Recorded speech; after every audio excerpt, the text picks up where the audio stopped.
So I finally tried the new Battle Royale game Off the Grid, and safe to say it is the most fun I've had playing a Battle Royale game since Blackout. If you don't know what Off the Grid is, yes, it's a Battle Royale, but it also mixes extraction shooter elements into the game. So while the core game is your traditional Battle Royale, you drop in, loot up, get your loadout, be the surviving squad, win the match. That is the general basis of Off the Grid, and it's the basis of every Battle Royale. It's no different here. The extraction shooter element, however, comes in the form of hexes. As I said, when you jump into this game, one of the goals that you want to have is to be able to get your loadout. But in order to be able to build a loadout for yourself, you need to extract hexes. Hexes are essentially loot boxes.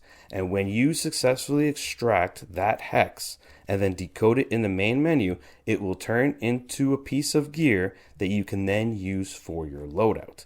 So that is where the extraction aspect comes into play. And while you are extracting a hex, there is a delay before the hex actually processes.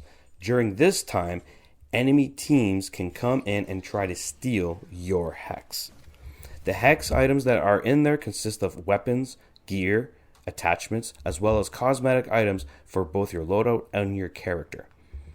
Now, it needs to be said, these items are also NFTs.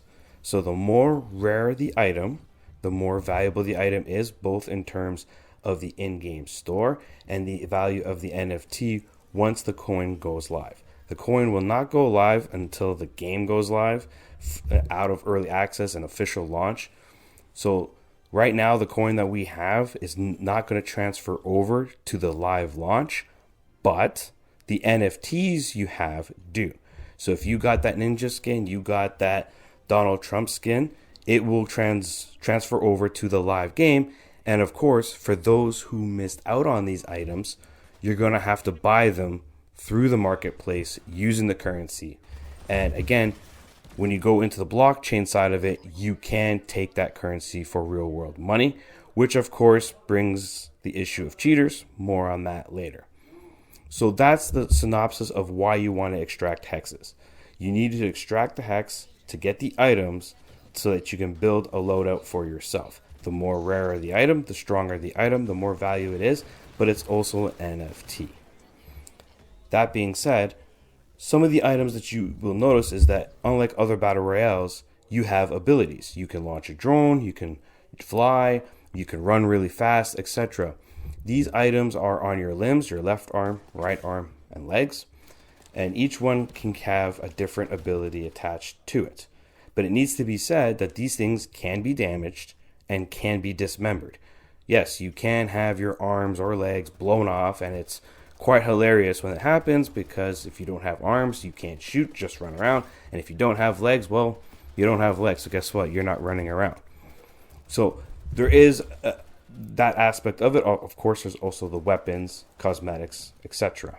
Now, some of the cosmetics are a little outrageous.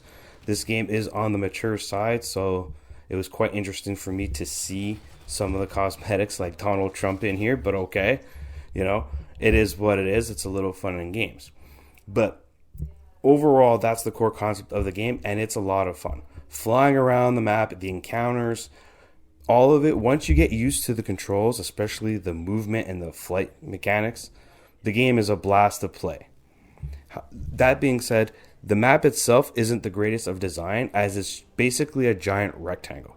It's very narrow and very long, so there's really not a lot of drop points, and it's a very linear map. I much would have preferred a more circular map with more variety of direction, but it is the way it is. That's something that they can work on in the future. Now, I spoke about the marketplace, I spoke about hexes, I spoke about the out-of-game economy. However, one of the things you have to look at is monetization. Now, unlike normal games that have an in-game shop, the marketplace and Off the Grid is player-driven. So there is no item that you go to a store and say, here you go, I want to buy this. No, there's none of that in the game currently. The marketplace, the items there, are exclusively traded by the players who are playing the game.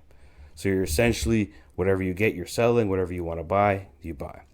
In terms of monetization for the company, for the developers, instead of doing a traditional shop, a traditional battle pass, the way they do it is they are doing it via a subscription service. You pay the subscription, and with the subscription, you get a host full of benefits, such as 5 times currency gain. You get the content packs, all the other stuff. But the main reason to sub is the ability to sell. Now, I do think this is personally a scummy move on their part. But yes, if you do not subscribe to the service, you can't sell any items. So if you're planning on playing the game for the long haul or over a longer duration of time, you might want to subscribe to the service, sell your items, and then once your items are sold, if you want to unsubscribe, unsubscribe. But it needs to be said, the good thing is that the items that you do acquire are not attached to the subscription service. So if you do cancel, the items you have is still yours no matter what. You can go on the blockchain, sell them if you wish. That being said, there are other perks. Not only do you have the ability to sell and get other currency, that subscription gives you a content pack, which is skins that can only be accessed through this subscription, or the battle pass itself. The battle pass is attached to the subscription service. So again, for people who never subscribe, they can't get the content packs, they can't do the battle pass. So you have to subscribe to get access to the content packs. You have to subscribe to get the battle pass. But of course, if you're in it for the long haul, you're going to want these things anyways, because the NFTs will be of some value at some point after the game launches. So you keep those items regardless. Overall, the game itself is still a blast to play, but it's still in early access, and it's not without its flaws. First and foremost, the biggest flaw I had with this title is optimization. Given my rig of a 3080 Ti, it is quite a demanding game. Optimization is piss poor. I average about 80 FPS on low settings. So that's an issue that definitely needs to be worked out. I heard console performance isn't as great. So optimization is the number one issue with this game currently. The other issue I have is with hit markers.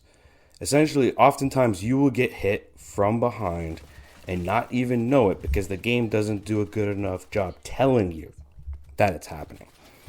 So they really need to look at the hit markers. They really need to improve it so that you know when someone from behind is shooting at you.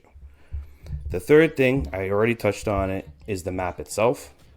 The map is more of a rectangle. It needs to be a broader, wider sense. However, early access is only 60 players. When the game goes live, it's supposed to be 150. So I imagine the map could increase, but in its current state, it's not that great. The last thing, and I did touch on a little bit, is the cheaters.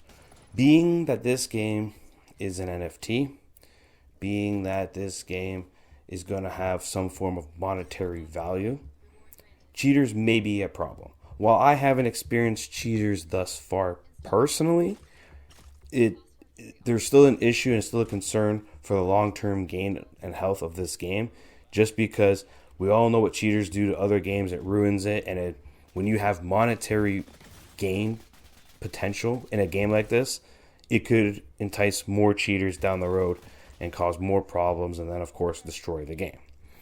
So overall, I think Off the Grid is a fun battle royale game. I have a lot of fun playing it, especially with mates. It's a good time, always worth playing it. However, it's not without its flaws.